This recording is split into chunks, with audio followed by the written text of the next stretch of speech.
Assalamualaikum warahmatullahi wabarakatuh. Selamat datang dan selamat bergabung kepada siswa-siswi SMK Broadcast Pertelevisian Cakrabuana.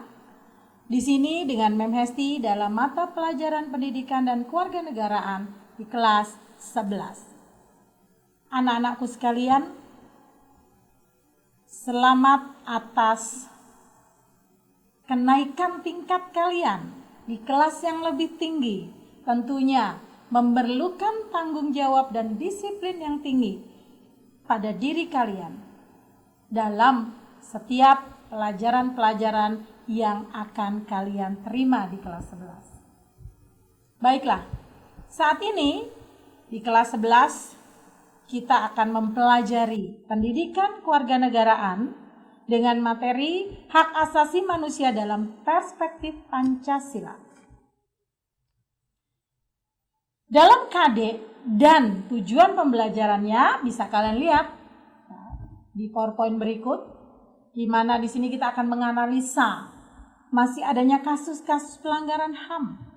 Apa sih HAM? Apa yang diinginkan? Apa yang harus kita lakukan? Ya, jangan sekedar kita bisa berbicara tapi kita tidak tahu. Dan hal-hal apa setelah kita mempelajari yang perlu atau yang bisa kalian dapatkan. Kita akan lihat next. Coba kalian perhatikan gambar berikut. Pastinya kamu tahu loh. Komnas HAM atau Komisi Nasional Hak Asasi Manusia. Sebuah lembaga yang didirikan untuk menjamin tetap tegaknya hak asasi manusia di Indonesia. Tentunya kalau kita negara demokrasi, kalian harus tahu demokrasi itu demos dan kratos. Ya, demos artinya rakyat, kratos artinya pemerintahan. Berarti apa? Demokrasi adalah negara yang pemerintahannya berdasarkan kehendak rakyat. Negara demokrasi memiliki ciri-ciri satu hal yang paling penting, yaitu apa? Jaminan terhadap hak asasi manusia. Nah, sekarang kita akan lihat. Komisi Nasional Hak Asasi Manusia ini adalah lembaga yang harus menjamin tetap tegaknya pelaksanaan itu di segala bidang. Nah, nanti kita akan lihat lebih jauh pada slide berikut. Nah, kita akan melihat definisi dari hak asasi itu apa sih? Ada hak asasi. Kalau hak asasi, asas itu adalah dasar.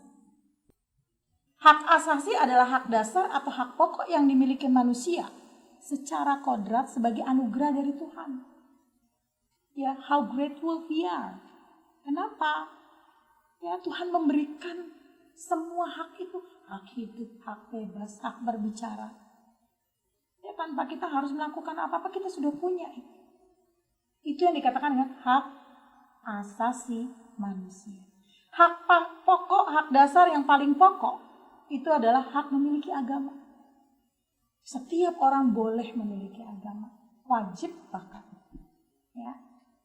Dan itu tidak bisa dilepas.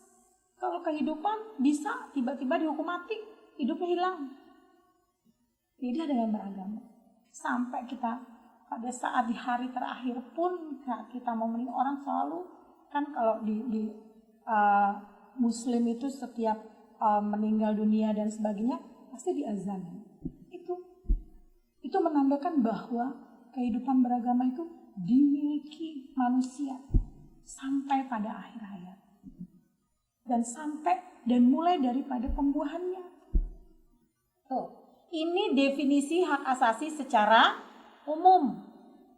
Nanti kalian bisa pahami lagi, dibuka lagi. Next. Pengertian hak asasi manusia menurut para ahli. Ada dua pendapat ahli dari luar dan dari dalam. John Locke, salah satu ahli kewarganegaraan. Ya, beliau mengatakan bahwa hak asasi adalah hak yang dibawa sejak lahir. Tadi dikatakan secara kodrat, memang dapatnya dari Tuhan, bukan dari siapa-siapa, bukan diberikan. Tapi bukan diberikan dari orang lain, atau dari Tuhan. Next, untuk Kuncoro Purbo Pranoto. Ya, Beliau mengatakan hak yang bersifat asasi, hak yang bersifat dasar atau hak yang bersifat pokok. Ya, nggak bisa dipisahkan secara hakiki. Kemudian, tadi dengan keberadaan Komnas HAM, itu berhubungan erat dengan salah satu undang-undang yang berisi tentang hak asasi, yaitu Undang-Undang Nomor 39 Tahun 1999. Undang-Undang Nomor 39 Tahun 1999. Tujuannya untuk apa? Menegakkan, menjamin bahwa hak asasi gak hanya berasal atau tidak hanya tertulis saja, tapi terus dipantau dan dilihat. Nah, dengan adanya semua, menurut kalian, apakah sudah selesai urusan hak asasi di Indonesia? No, belum tentu.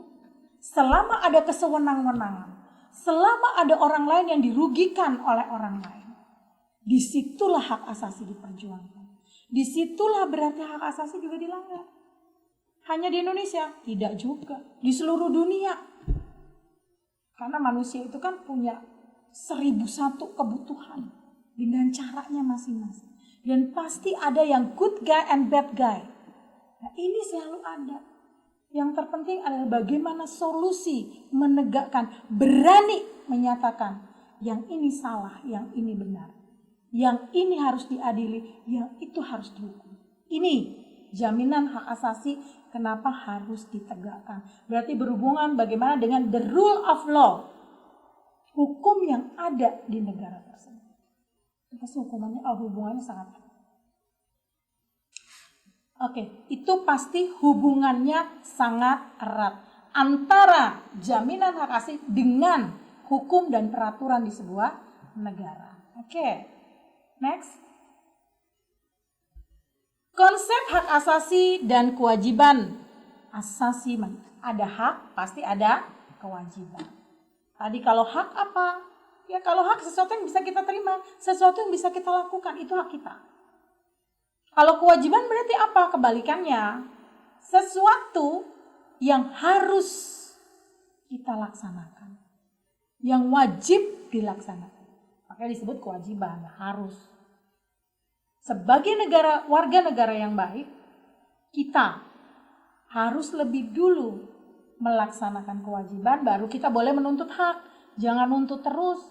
Ya, kewajibannya nggak pernah dijalankan. Bayar pajak. Itu kewajiban.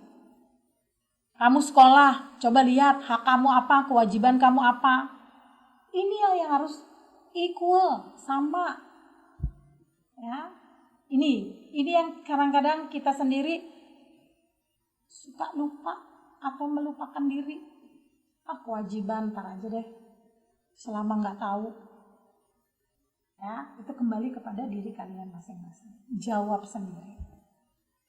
Next. Pengertian kewajiban tadi sudah. Ya, kewajiban menurut Profesor Notonegoro, salah satu ahli hukum di Indonesia. Kewajiban kita yang memberikan sesuatu yang semestinya yang harus kita lakukan. 17 tahun, usia 17 tahun harus memiliki KTP, itu kewajiban. Punya nggak? Saya tanya yang sudah usia 17 tahun. Ya. Apa saja kewajiban? Undang-Undang Dasar 45 semuanya secara jelas dituliskan. Kalau memang itu kan cuma hukum, itu cuma peraturan, kembali lagi. Bagaimana kita memahami itu sebagai warga negara yang baik? Warga negara yang nggak baik ada nggak? Ada. This is the country, this is Indonesia. Ya, dan itu tidak terjadi hanya di Indonesia. Good guy, bad guy, everywhere. Oke. Berikutnya, slide-nya. Hak warga negara. Misalnya kamu hak untuk dapatkan pendidikan. Kalau kita lihat dari negara Indonesia yang begitu luas, ya, dengan lautannya juga yang lebih luas dari daratannya. Tentu kita membutuhkan ya, orang-orang yang mampu untuk mempertahankan ini. Nah, ini termasuk juga hak kita membela negara. sama kamu kalau nama baiknya dia, kita mau bela. Nah inilah ya, pemahaman seperti ini. Dan kewajiban seperti apa? Membela negara. Memesti menegaskan memberikan contoh satu saja. Hak membela negara. Ikut serta dalam upaya pembelaan negara. Di pasal 27 ayat 3. Nanti kamu bisa lihat. Lihat di PowerPoint ini. Ya. Setelah ini kita akan melihat sebuah video. Bagaimana ya, cara Indonesia mempertahankan kedaulatannya, membela ya, di outer islandnya, semua batasan-batasan terluar. Kita akan lihat salah satu contohnya di video berikut.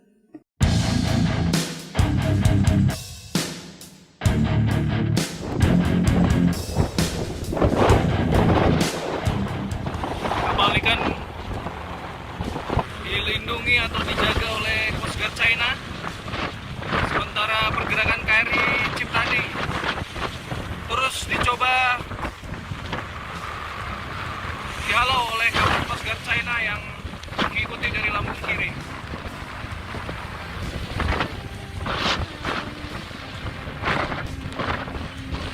KRI Ciptadi mempertahankan halu dan kecepatan, sementara Coast Guard China bergerak mendekat mencoba menghalangi halu dari KRI Ciptadi. Itu tadi kita lihat videonya. Kamu bisa merasakan bagaimana perjuangan Tentara Nasional Indonesia mempertahankan perbatasan wilayah. Laut Indonesia luas, inilah negara maritim. Seringkali nelayan-nelayan dari luar dengan kecanggihan teknologi mereka bisa melintasi batas Indonesia.